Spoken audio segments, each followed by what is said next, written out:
si le diable réussit à me mettre d'accord avec lui, j'aurai tout ce qu'il veut que j'ai. Mais si je suis d'accord avec Dieu, j'aurai ce que Dieu veut que j'ai. Restez avec nous dans Jouissez de votre vie.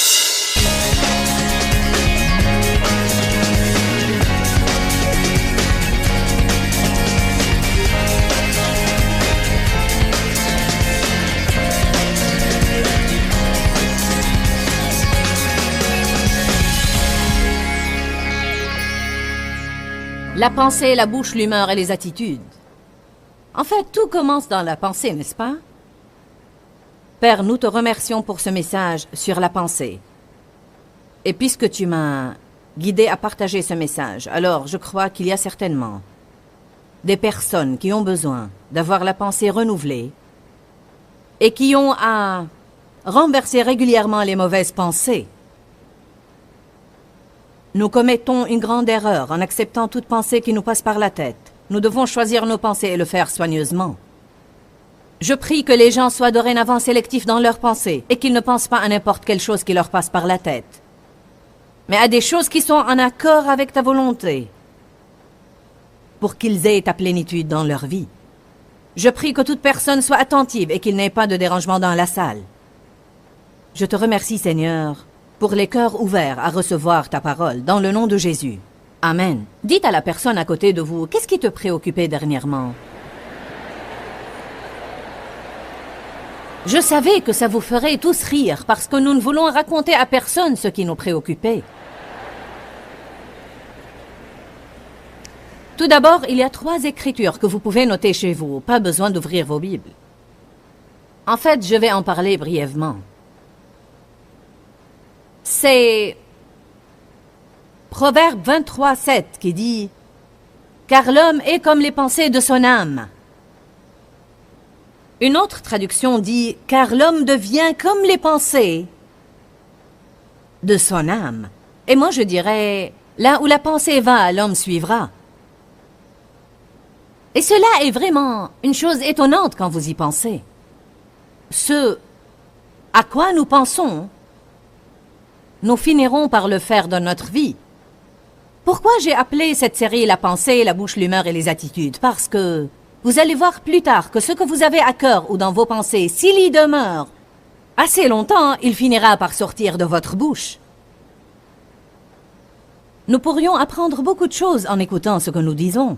En réalité, nous nous faisons des illusions à propos de l'attitude de notre cœur, alors que nous pouvons savoir quelle est la véritable condition de notre cœur en écoutant ce que nous disons. Et souvent, nous pouvons avoir de la rancune contre les autres dans notre cœur et nous ne l'admettons pas dans notre conscience. Mais si nous écoutons ce que nous disons d'eux et nous nous rendons compte de l'attitude que nous adoptons quand nous les rencontrons, alors nous saurons qu'il faudra faire quelque chose à cet égard.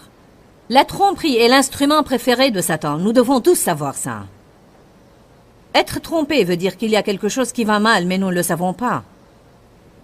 Il est bien caché et nous ne le confrontons pas. Ce que nous pensons est très important parce que ce que nous pensons finira par sortir par notre bouche. Et la Bible nous dit que nos paroles sont puissantes et que nous finirons par être ce que nous disons et que nos pensées influent sur notre humeur. Vous pouvez avoir beaucoup de pensées négatives et déprimantes et votre humeur commencera à suivre le mouvement de vos pensées. De plus, nos pensées influent sur notre attitude. Je suis sûre que vous avez entendu cette déclaration. Votre attitude dans la vie détermine votre altitude dans la vie. Si vous ne l'avez pas entendu, cela signifie que notre attitude détermine dans quelle mesure nous pouvons réussir dans notre vie, où nous pouvons en arriver dans nos affaires et où nous pouvons en arriver dans nos relations. Beaucoup de personnes ont de mauvaises attitudes aujourd'hui. Car l'homme est comme les pensées de son âme. Nous devons penser pleinement aux déclarations puissantes comme celle-ci, parce que vos pensées ainsi que les miennes déterminent la qualité de la vie que nous allons avoir dans l'avenir. Vous n'avez pas à penser à toute idée qui vous passe par la tête. Nous pouvons penser à des choses intentionnellement. Parfois, il serait bien de prendre du temps rien qu'à penser. Ensuite, il serait bien de faire des proclamations. Je veux dire par là que vous pouvez penser à des choses et les dire intentionnellement. N'acceptez pas toute pensée que Satan vous met dans la tête et ne permettez pas à tout ce qui vous passe par la tête de sortir par votre bouche. Voilà pourquoi nous avons maintenant des problèmes dans notre vie. Beaucoup d'entre vous, la vie que vous menez maintenant, je parle des personnes présentes dans cette salle et celles assises devant leur télé. Vous n'aimez pas la vie que vous menez maintenant, mais la vie que vous menez maintenant est le résultat des pensées sur lesquelles vous avez médité dans le passé et des paroles que vous avez dites. Ce n'est pas toujours dû à la malchance ou au diable qui vous poursuit. C'est dû souvent à notre façon de penser et de parler. Est-ce que vous savez que vos pensées et vos paroles déterminent la qualité de vie que vous avez maintenant et qu'elles détermineront la qualité de vie que vous allez avoir dans l'avenir? Toute votre vie, je veux que vous reteniez bien ceci. Si jamais vous oubliez tout ce que je dis maintenant, je veux que vous vous rappeliez de ça. Nous allons lire plus tard une écriture qui dit que nous avons à renverser les faux raisonnements. Les renverser veut dire que lorsque vous prenez conscience des fausses pensées que vous avez dans la tête, vous avez à choisir de ne pas y méditer. Combien vous aurez à faire ça et pour combien de temps? Tous les jours, toute votre vie.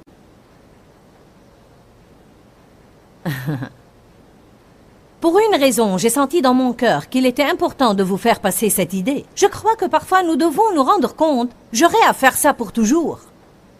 Parce que parfois nous nous lassons vraiment de faire les choses. Et nous abandonnons car nous croyons que ça ne marche pas.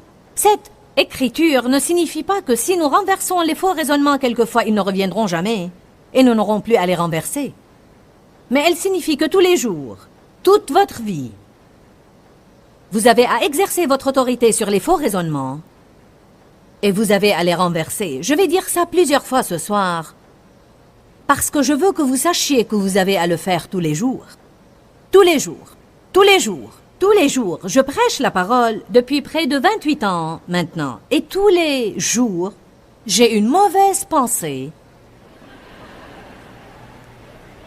que je suis la seule à pouvoir confronter. Vous êtes les seuls à pouvoir vous occuper de vos pensées. Ce n'est pas quelque chose que Dieu va faire pour vous. Ce n'est pas quelque chose que quelqu'un d'autre pourrait faire pour vous. Vous êtes les seuls à pouvoir prendre des mesures concernant vos pensées. Il n'y a aucune personne dans cette salle qui n'a pas à décider de ne pas penser d'une certaine façon et de penser autrement tous les jours. Je ne veux pas que vous pensiez qu'il y a quelque chose qui ne va pas en vous, juste parce que vous semblez avoir une attaque continue dans vos pensées. La pensée est le champ de bataille. C'est là où nous gagnons ou nous perdons nos batailles contre Satan. Nous avons un ennemi. Jean 10:10 dit que le voleur, le diable, vient seulement. Le diable vient seulement pour dérober, égorger et détruire.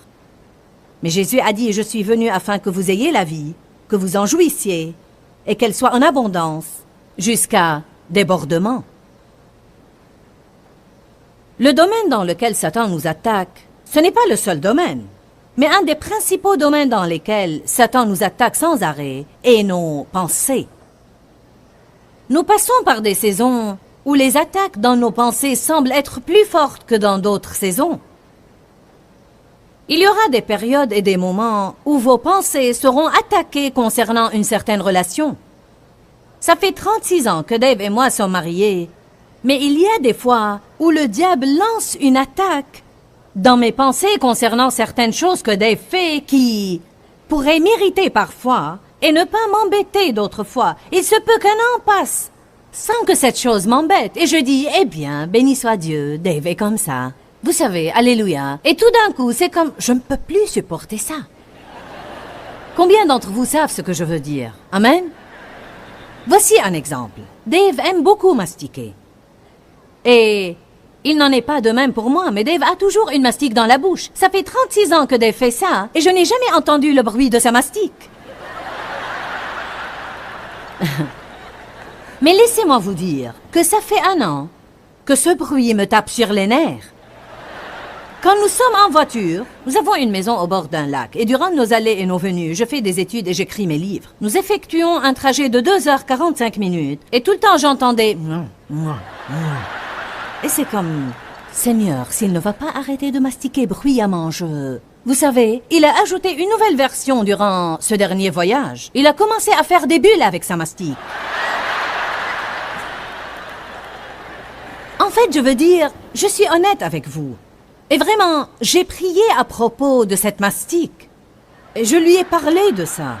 J'ai même pensé, peut-être que s'il va chez le dentiste, ce dernier lui dirait d'arrêter de mastiquer. Vous savez, ça fait 36 ans que nous sommes mariés et durant les premières 35 années, la mastic ne m'a jamais dérangée. Alors, c'est ce genre de choses qui souvent sont un instrument dans les mains de l'ennemi qui essaye de trouver un moyen de nous embêter, de nous déranger et de causer des problèmes dans les relations. Est-ce que c'est clair pour vous? Êtes-vous d'accord avec moi? Ne prends pas une mastic maintenant, s'il te plaît. C'est bien que Dave me trouve drôle, n'est-ce pas? Alors, nous allons être exposés à des attaques contre nos pensées. C'est un simple exemple, mais ça pourrait être autre chose comme... Tu ne remets pas tout en ordre derrière toi, ou tu regardes beaucoup de sport, ou tu dépenses beaucoup d'argent, ou tu parles beaucoup, ou tu ne parles pas assez. Le diable essaye toujours de nous signaler les défauts des personnes avec qui nous sommes en relation. Pourquoi? Parce qu'il aime les dissensions. Il ne veut pas que nous ayons l'unité, il ne veut pas que nous soyons en harmonie, il ne veut pas que nous ayons la paix. Il veut toujours que nous trouvions un défaut quelconque qui nous énerve chez les autres pour qu'on ne s'entende pas avec eux. Je veux un grand amen. Alors, surveillons nos pensées. Nous devons faire attention à ce qui nous préoccupe et savoir que Satan ne va pas nous aider dans nos relations. Là où la pensée va, l'homme suivra. Nos pensées déterminent non seulement notre avenir, mais elles déterminent aussi le niveau de notre joie et de notre paix. En réalité, si vous n'êtes pas heureux et vous êtes souvent déprimé, peut-être que vous devriez prendre le temps d'examiner vos pensées. Pour être honnête avec vous, je crois que ce sont les pensées négatives qui causent la dépression. Sauf si c'était une dépression médicale, une maladie physique due à des troubles hormonaux ou autres, et vous n'y pouvez rien. Mais à part ça, toute autre dépression résulte primordialement des pensées négatives. Votre humeur ne changera pas, à moins que vos pensées changent. Amen? Ésaïe 26, 3, notez ça chez vous. À celui qui est ferme dans ses dispositions, j'assure une paix parfaite. Si je me préoccupe de ce qui est juste, mon niveau de joie augmentera sûrement. À celui qui est ferme dans ses dispositions, j'assure une paix parfaite. Romains 15, 13, notez ça aussi. Que le Dieu de l'espérance vous remplisse de toute joie et de toute paix dans la foi. Alors comment puis-je être rempli de la joie et de la paix? Dans la foi. Pas dans le doute. Pas en étant négatif, mais dans la foi. Vous savez c'est quoi avoir la foi? Vous savez ce que cela veut dire tout simplement? Être positif. Interpréter les choses de la meilleure façon. Croire toujours le meilleur de tout le monde. En croyant, nous obtenons ce que nous croyons, ce que nous croyons, ce que nous pensons. Ce sur quoi nous méditons devient une réalité dans notre vie. Satan veut que nous pensions à ce qu'il nous met dans la tête, car non seulement Dieu a un plan pour votre vie, mais le diable aussi a un plan pour votre vie. Le saviez-vous? Non seulement Dieu a un plan pour votre vie, mais le diable a un plan pour votre vie. Non seulement Dieu a un plan pour mon ministère, mais le diable a un plan pour mon ministère. Allez maintenant. Satan veut que je sois d'accord avec lui, parce que la Bible dit que quand deux s'accordent, leur accord détient une puissance. Alors si le diable réussit à me mettre d'accord avec lui, j'aurai tout ce qu'il veut que j'ai. Mais si je suis d'accord avec Dieu, j'aurai ce que Dieu veut que j'ai. Je crois qu'il y a des personnes présentes dans cette salle et des personnes assises devant leur télé. Il faut que vous décidiez ce soir. Pendant que vous regardez ce programme, vous devez décider, aujourd'hui, avec qui vous allez vous mettre d'accord. Plusieurs d'entre nous aident le diable à les détruire. Parce que nous acceptons les pensées qu'il nous met dans la tête et nous les déclarons par notre propre bouche et nous nous accordons avec lui alors qu'il faut nous accorder avec Dieu. Romains chapitre 8 verset 5 confirme cette déclaration. Là où la pensée va, l'homme suivra. Écoutez ce que dit la Bible amplifiée. Ceux qui vivent selon la chair et qui sont dominés par ses désirs impies s'affectionnent à et cherchent les choses qui satisfont la chair. Tandis que ceux qui vivent selon l'esprit et qui sont dominés par les désirs de l'esprit s'affectionnent aux choses qui font plaisir au Saint-Esprit. Alors cette écriture dit tout simplement que si nous marchons dans la chair, c'est parce que nous sommes préoccupés par les choses de la chair. Et si nous marchons dans l'esprit, c'est parce que nous sommes préoccupés par les choses de l'esprit. Savez-vous que je ne vais pas avoir une grande dispute avec mon mari sans avoir médité au préalable sur toutes les choses qui m'embêtent en lui? Amen. Il n'y a pas beaucoup de choses qui m'irritent en Dave, mais je me sers de ma vie comme exemple. Vous n'allez pas avoir votre travail en horreur à moins que vous ayez médité sur ce que vous n'aimez pas dans votre travail. Alors si je marche dans la chair, c'est parce que je suis préoccupé par les choses de la chair. Et si je marche dans l'esprit, c'est parce que je suis préoccupé par les choses de l'esprit. Faisons un sondage. Combien d'entre vous ont des problèmes avec leurs pensées? Donc vous êtes dans le bon endroit pour entendre le bon message. Alléluia.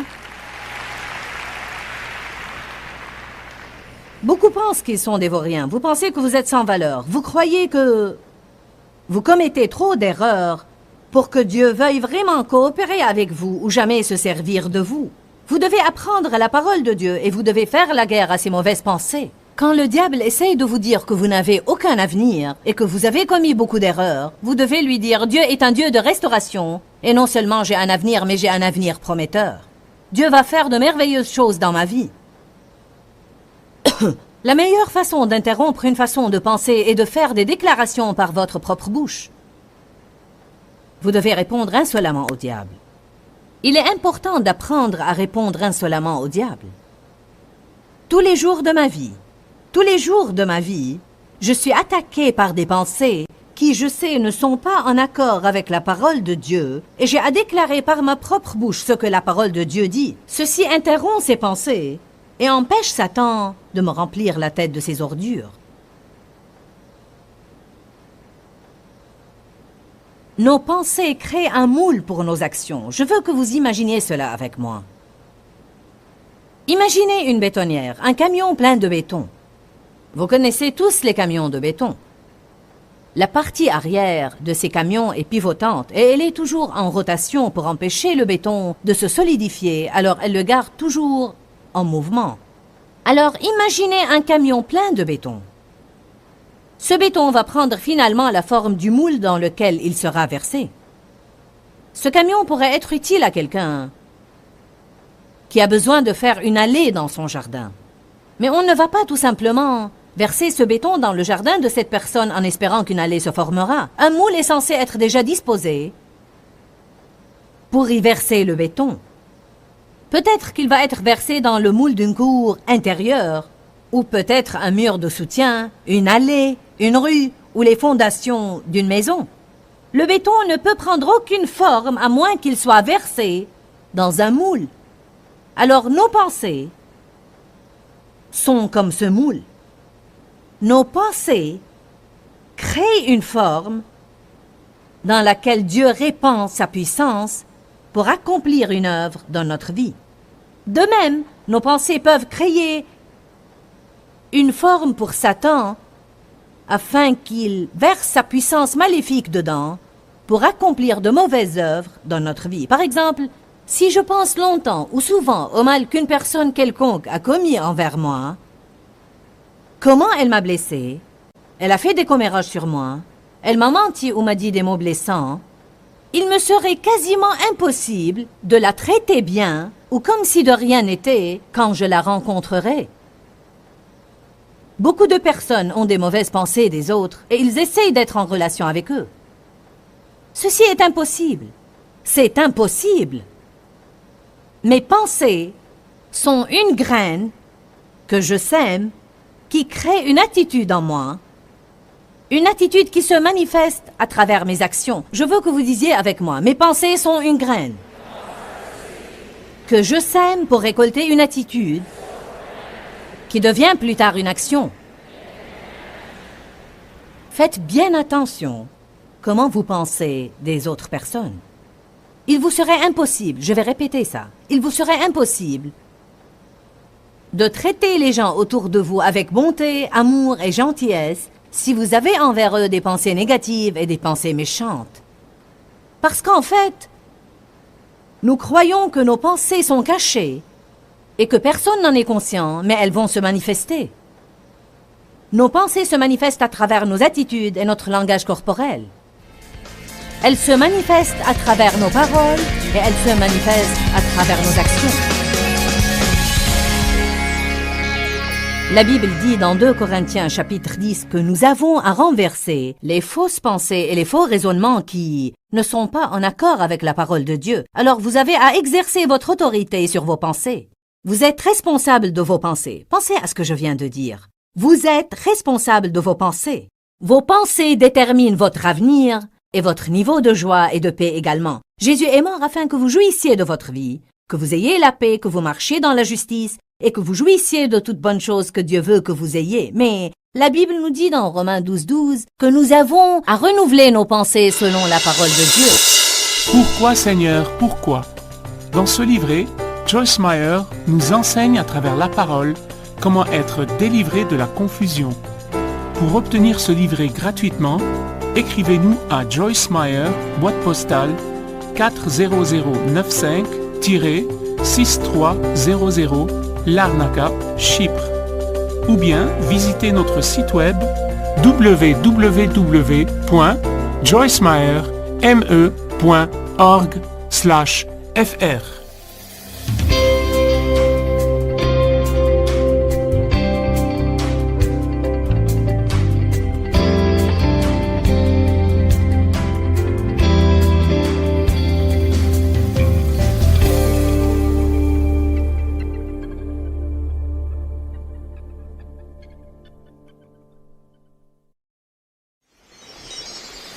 Ne vous conformez pas au monde, mais soyez transformés ou complètement changés en apprenant à penser d'une façon totalement différente. Restez avec nous dans Jouissez de votre vie.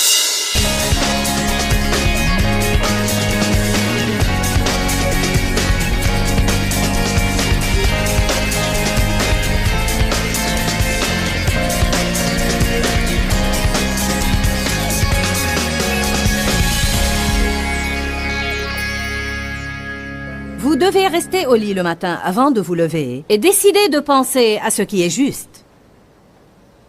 Je vais parler de ça dans quelques minutes parce que je crois vraiment que Satan tente d'accéder à nos pensées avant que nous soyons bien réveillés. Nous pouvons, pour ainsi dire, mal commencer notre journée et nous lever du pied gauche. Vous devez examiner vos pensées et vous devez choisir vos pensées soigneusement. Les pensées déterminent le résultat de notre vie.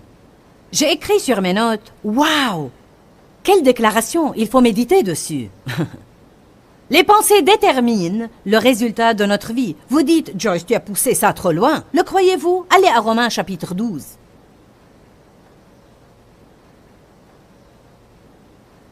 C'est un message de base et fondamental que nous avons tous besoin d'entendre de temps en temps, juste pour rester en accord avec la parole de Dieu.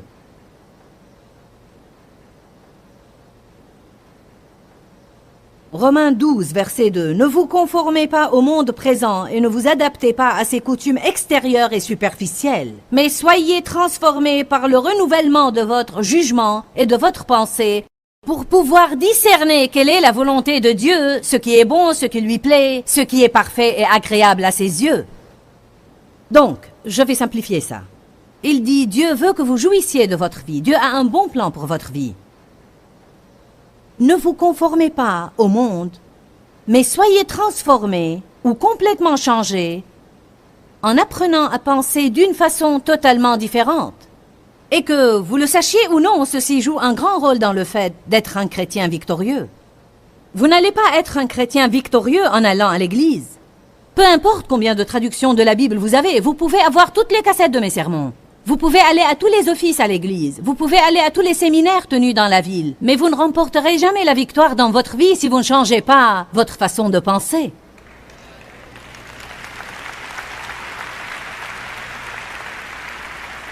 Cela m'exaspère vraiment Quand je pense à toutes les années durant lesquelles j'ai essayé de servir le Seigneur et personne ne m'a dit ça. Personne ne m'a jamais dit ce que je suis en train de vous dire. Je crois que c'est une tragédie. Je demande au grand nombre de personnes, aux millions qui nous regardent partout dans le monde, combien d'entre vous n'ont jamais entendu ça? Que Dieu a un bon plan pour votre vie et que le fait de répondre à l'appel et de recevoir Christ comme votre propre sauveur n'est pas la fin, mais c'est le début d'une nouvelle vie. Il y a plein de choses à faire après ça. La façon dont vous pensez de vous-même influe sur ce que Dieu peut faire à travers vous. Alors certains d'entre vous doivent renouveler la façon dont ils pensent d'eux-mêmes. Vous devez penser différemment à votre passé. Vous devez penser différemment à votre avenir. Vous devez voir vos finances d'une façon différente. Arrêtez de vous regarder dans le miroir et de dire « tu es laid, tu es ceci, tu es cela » et autre chose. N'ayez pas des pensées de raté. Ne vous dites pas « je ne peux pas ». Mais dites plutôt « je peux tout faire ». Si Dieu m'appelle à faire ceci, alors je peux le faire. Si vous pensez de cette façon, c'est ce qui va sortir de votre bouche. Vous n'allez pas dire « je ne peux pas faire ça, c'est très difficile, c'est trop ». Vous vous retrouverez en train de dire « je peux faire tout ce que j'ai besoin de faire ». Je sais que je ne peux pas le faire par moi-même, mais si Dieu m'appelle à le faire, alors je suis capable de le faire. Ne dites pas à quelqu'un « je ne pourrai jamais m'entendre avec toi ». Mais regardez-le et dites « je vais apprendre à m'entendre avec toi ».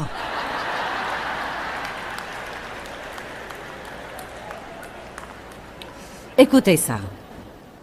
Le mot « conformer »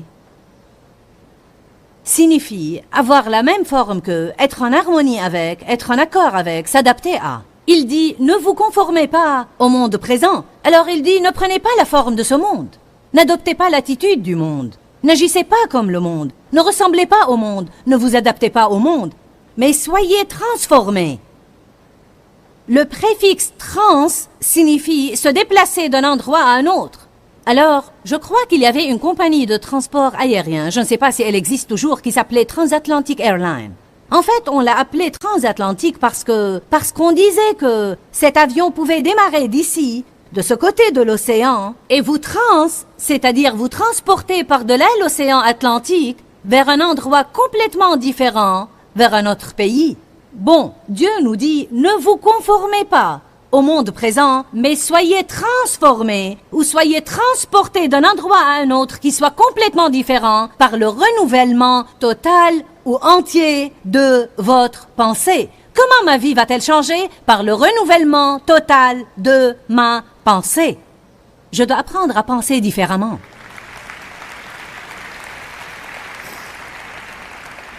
Le mot « transformer », j'aime ça, signifie prendre une forme totalement différente, changer totalement l'apparence de ou se convertir.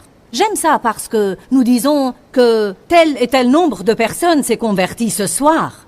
En fait, ce qui s'est passé, c'est qu'ils ont eu l'occasion d'avoir toute une nouvelle vie. Mais s'ils se conforment au monde au lieu d'être transformés par le renouvellement de leurs pensées, ils ne jouiront jamais de ce que Jésus est mort pour leur donner.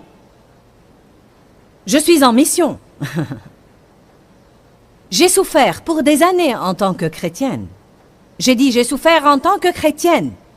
J'aimais le Seigneur, vous comprenez-vous? J'étais née de nouveau. Je serais allée au ciel si j'étais morte, mais je ne jouissais pas de mon voyage. Je ne jouissais pas de ma vie. J'ai reçu de Dieu le mandat d'aider les croyants à grandir, à mûrir et à apprendre comment agir dans leur vie quotidienne afin qu'ils puissent jouir de ce que Jésus leur a donné par sa mort. Jésus ne veut pas que nous soyons misérables et d'essayer à peine de survivre jusqu'à ce qu'il revienne pour nous prendre. Nous sommes censés être extrêmement remplis de joie et remplis de paix et un exemple pour tous ceux qui nous entourent. Nous devons décider toujours de penser comme il faut. Votre vie ne va pas changer parce que vous avez pensé juste une seule fois. Elle ne va pas changer parce que nous avons fait ce qui est juste une seule fois. Vous avez à le faire encore, et encore, et encore, et encore, et encore, et encore. Et quand vous en avez assez de le faire, et vous croyez que vous n'en pouvez plus, vous le faites encore, et encore, et encore, et encore, et encore. Et quand le diable vous dit que ça ne marche pas, vous le faites encore, et encore. Et quand les gens vous disent que ça ne marche pas, vous le faites encore, et encore, et encore. Et si vous êtes de ceux qui refusent d'abandonner, alors je vous garantis à 100% que vous aurez votre percée et tout ce que ce livre dit que vous pouvez avoir dans votre vie. Amen. Je suis responsable de mes pensées. Vous aussi, vous êtes responsable de vos pensées. Je veux que nous prenions la responsabilité aujourd'hui. Eh bien, c'est le diable. C'est le diable. C'est le diable. Il se peut que le diable essaye d'intervenir dans notre vie. Mais Dieu dit, j'ai mis devant toi la vie et la mort. Choisis la vie. Choisis la vie afin que tu vives toi et ta postérité. Choisis la vie. Le mot vie n'entend pas seulement le fait de respirer, mais si vous faites des recherches, vous découvrirez qu'il signifie avoir la vie dont Dieu jouit. Oh, alléluia! Je me demande combien Dieu est heureux ce soir. Je me demande combien il est rempli de paix ou combien il est prospère. Je me demande combien il est content. J'ai mis devant toi la vie et la mort. Choisis la vie. Décide d'avoir le genre de vie dont Dieu jouit. Nous devons être responsables et nous devons rendre des comptes. Je vais vous parler du mot responsable parce que nous vivons aujourd'hui dans une société dans laquelle les gens ne veulent pas être responsables. Cela signifie qu'ils veulent faire de mauvais choix sans en subir les conséquences. Mais ça ne marche pas. J'aurai à répondre de mes pensées, tôt ou tard, d'une façon ou d'une autre, parce que le mot responsable signifie que je vais rendre des comptes. Il signifie aussi que je vais subir les conséquences dans ma vie à un moment donné. Être responsable veut dire que vous ne pouvez pas éviter les conséquences des choses. Certains d'entre vous et de ceux qui sont assis devant leur télé n'aiment pas du tout ce qui se passe dans leur vie maintenant. Mais la réalité, c'est que vous êtes maintenant en train de rendre compte des différentes choses que vous avez faites dans le passé, alors que vous saviez peut-être en votre fort intérieur que vous n'étiez pas censé les faire, mais vous aviez espéré pouvoir vous en sortir. N'espérez-vous pas toujours être parmi ceux qui font le mauvais choix et arrivent à s'en sortir? J'espère que je pourrai manger tous ces bonbons sans grossir.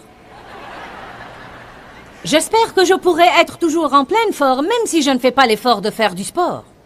Amen. Mon mari fait du sport dès son adolescence. Et Dave a maintenant 63 ans. Il est toujours athlétique, en pleine forme, bien dans sa peau. Je veux dire, il n'a toujours pas la peau flasque.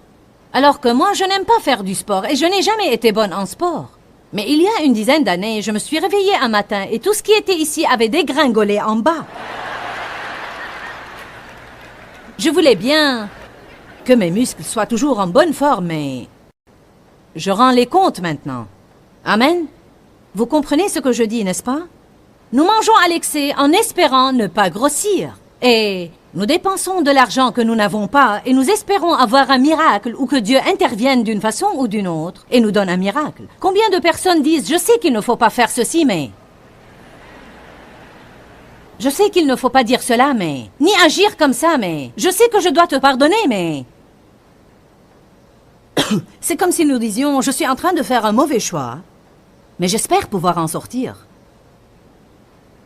Allez maintenant, je prêche bien ce soir.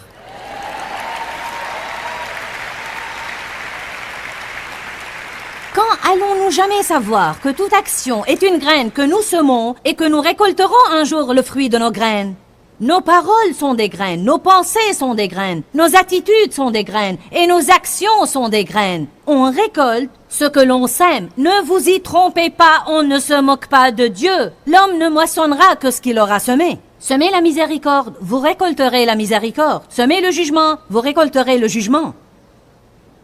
Si vous êtes gentil avec les gens, quelqu'un sera gentil avec vous. Si vous subvenez aux besoins des autres, quand vous aurez besoin de quelque chose, vous aurez semé des graines et Dieu vous fera récolter dans votre vie. Je vous dis, si vous n'aimez pas votre vie maintenant, occupez-vous à semer de bonnes graines et je vous dis, après 4 ou 5 ou 6 ans, vous allez aimer votre vie.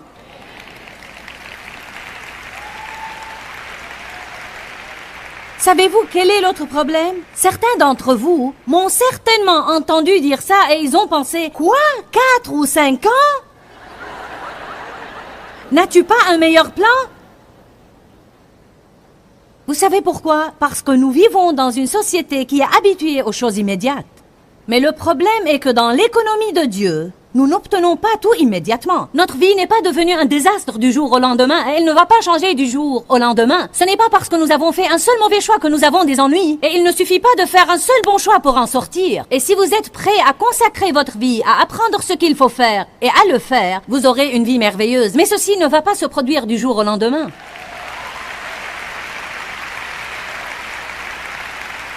Une des choses que vous aurez à faire est d'écouter de tels enseignements.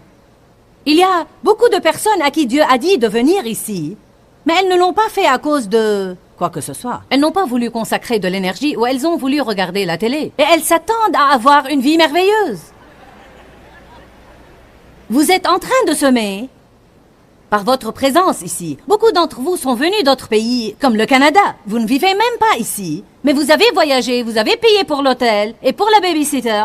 Vous avez pris un congé, vous avez pris quelques jours de vacances et vous êtes en train de semer, mais plus tard vous allez récolter dans votre vie.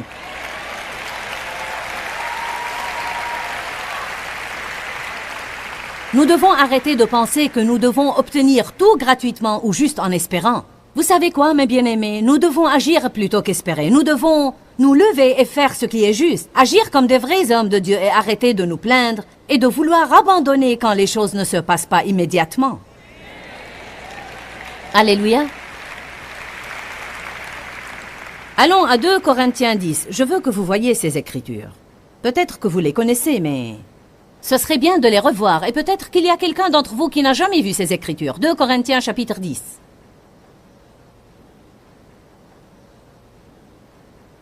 « 2 Corinthiens 10, 3 à 5. Si nous marchons et nous vivons selon la chair, nous ne combattons pas selon la chair en nous servant d'armes humaines, car les armes avec lesquelles nous combattons ne sont pas simplement humaines, elles ne sont pas charnelles, mais elles sont puissantes par la vertu de Dieu pour renverser des forteresses. Oui, nous renversons les arguments. Le diable va argumenter contre vous. Les théories, les raisonnements. Le diable veut que vous restiez assis à essayer de comprendre les choses. Pourquoi, Dieu, pourquoi? Quand, Seigneur, quand? Et si vous pensez à faire une bonne œuvre, le diable vous exposera toutes les raisons pour lesquelles vous ne devez pas la faire. Nous renversons les raisonnements et toute hauteur qui s'élève contre la connaissance de Dieu et nous amenons toute pensée et nous amenons toute résolution captive à l'obéissance de Jésus-Christ. Il dit, toute pensée qui vous passe par la tête et qui n'est pas en accord avec la parole de Dieu, nous la rendons prisonnière et nous l'éloignons pour qu'elle puisse être changée et devienne obéissante à Jésus-Christ. Si nous commençons à faire ça, je vais être honnête avec vous. Au début, dans les années 70, quand Dieu a commencé à m'apprendre ces choses au sujet de la pensée, je me sentais épuisée à la fin du jour à force d'avoir renversé des pensées. Parce que ma pensée était un gâchis. Je renversais une pensée et elle revenait. J'ai dit finalement au Seigneur, « Comment puis-je faire ça? Je ne comprends pas. Chaque fois que je renverse une mauvaise pensée, elle revient. Je la renverse et elle revient. Je la renverse et elle revient. Je ne savais pas ça. Mais le Seigneur m'a dit, c'est très simple, Joyce, pense à autre chose. Si nous pensons à une bonne chose, les mauvaises pensées ne pourront pas pénétrer dans notre pensée. C'est pourquoi il est très important de s'occuper à être une bénédiction aux autres, d'aller à de tels séminaires, d'écouter une bonne musique. Et si votre pensée est attaquée, mettez une cassette d'enseignement et écoutez-la. Si votre pensée est attaquée, mettez une bonne musique. Si votre pensée est attaquée, commencez à adorer Dieu, car vous aurez à combattre le bon combat de la foi. Nous ne pouvons pas rester là à espérer avoir de bonnes pensées. Les choses ne marchent pas comme ça. Je trouve que j'ai à me porter vers les bonnes choses de la vie. Écoutez, une pensée passive est très dangereuse. Une personne passive est quelqu'un qui veut que les bonnes choses se passent dans sa vie, mais il passe son temps à espérer seulement. Le mot passif signifie souffrir sans agir, sans résister et sans faire opposition, se soumettre aux agents extérieurs sans aucune résistance. Une personne qui a la pensée passive est une personne qui adopte toute pensée qui peut lui passer par la tête. Une personne passive est quelqu'un qui ne nettoie sa maison que quand il a envie de le faire, mais ce n'est jamais le cas. Une personne passive est quelqu'un qui ne se discipline pas dans le domaine des finances. Il ne résiste pas du tout. Il fait ce qu'il a envie de faire. La Bible dit « Résistez au diable et il s'enfuira de vous ». Vous devez persévérer. Vous devez passer outre certaines choses. Vous ne pouvez pas faire tout simplement ce que vous avez envie de faire et suivre le courant. Nous avons à combattre le bon combat de la foi. Nous courons dans un stade et nous avons à le faire quotidiennement, quotidiennement. Toute notre vie, nous aurons à renverser les mauvaises pensées, à choisir de bonnes pensées, à décider de pardonner et à accomplir notre tâche. La vie, c'est des choix.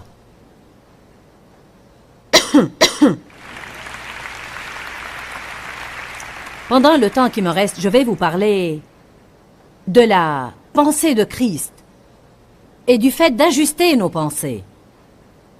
Tout d'abord, Colossiens 3 dit « Concentrez votre attention sur les choses d'en haut ». Nous n'allons pas ouvrir nos livres afin de gagner du temps, mais il dit « Affectionnez-vous aux choses d'en haut et non à celles qui sont sur la terre. Car vous êtes morts et votre vie est cachée avec Christ en Dieu. » C'est quoi une façon de penser? Une façon de penser signifie se préparer d'avance à des mesures qu'on veut pouvoir prendre plus tard. Nous pouvons nous préparer convenablement à faire face à une situation difficile en décidant d'avance. Quelles que soient les circonstances, nous pouvons le faire. Dave, mon mari, me dit souvent qu'il n'a pas du mal à faire face à certaines situations ou circonstances parce qu'il sait décider à l'avance comment les affronter.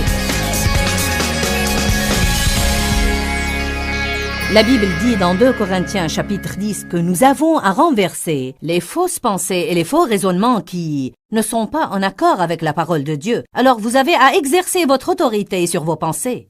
Vous êtes responsable de vos pensées. Pensez à ce que je viens de dire. Vous êtes responsable de vos pensées. Vos pensées déterminent votre avenir et votre niveau de joie et de paix également. Jésus est mort afin que vous jouissiez de votre vie, que vous ayez la paix, que vous marchiez dans la justice et que vous jouissiez de toutes bonnes choses que Dieu veut que vous ayez. Pourquoi, Seigneur, pourquoi? Dans ce livret, Joyce Meyer nous enseigne à travers la parole comment être délivré de la confusion. Pour obtenir ce livret gratuitement, écrivez-nous à Joyce Meyer, boîte postale 40095-6300, Larnaca, Chypre. Ou bien visitez notre site web www.joycemeyer.org/fr.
khắp phương trời vẫn nhớ tới quê hương.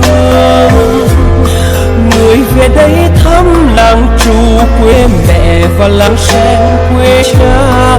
Thúc động bồi hồi người rơi giọt lệ, thương mái nhà tranh thương đất mẹ nghèo. Đi suốt một đời mới được thăm quê hương, gặp lại tiếng khói mẹ ngồi dậy.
Thank